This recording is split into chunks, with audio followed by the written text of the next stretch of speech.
suddenly you're getting anxious and you're getting tense, so you're really not happy. But it's because you're not in the present, you're living in a story that you spun in your head. We do this all the time. What happens with our brain, here's the other thing that happens. We create these stories, but the other thing that happens is we tend to move toward the negative. And there's a lot of evidence showing that we tend to think the negative more than the positive when we're actually projecting ahead. On Saturday, December 14, Dr. Gail Stearns presented the last Chapman Visiting Scholars Series lecture of the year and talked to Nicholas Academic Center's students about finding happiness. We can sort of train our brains to be happy. There are certain things we can do to help just be in a happy state. If you practice enough being present, you can actually train your brain to go there more often.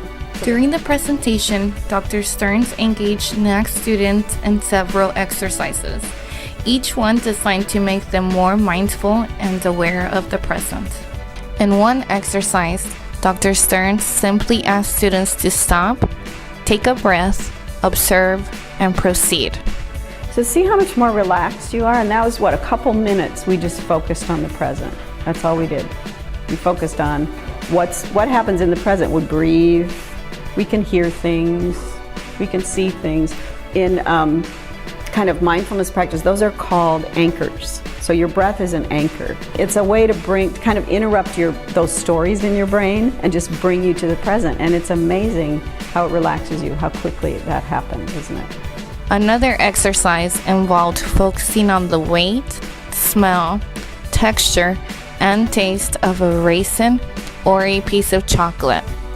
Several students found it interesting how much they hadn't noticed about the texture of raisins before.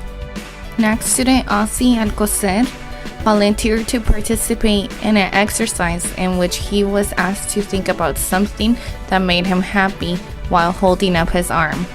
Dr. Stearns then tried to push down his arm.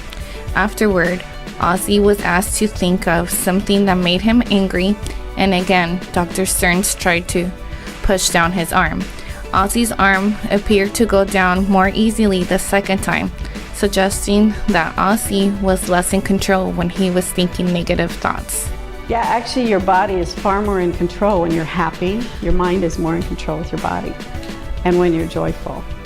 In addition to participating in exercises, students watched a video featured on soulpancake.com called The Science of Happiness, an Experiment in Gratitude, which looked at people's responses to giving gratitude to important people in their lives.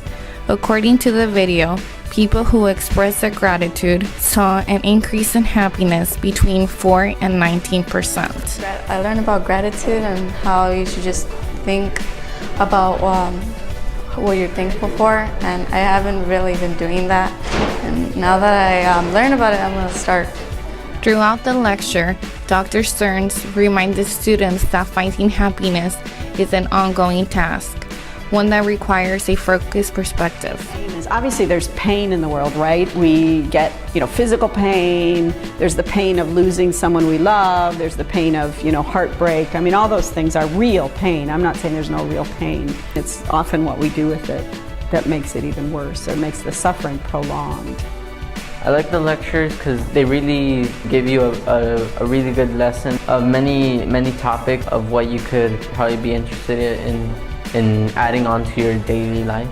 Since the Chapman Visiting Scholars Series was established in 2010, hundreds of Santa Ana Unified School District students have been exposed to a collegiate environment through lectures such as the one presented by Dr. Stearns. The lecture series is made possible through the partnership between Chapman University and the Nicholas Academic Centers.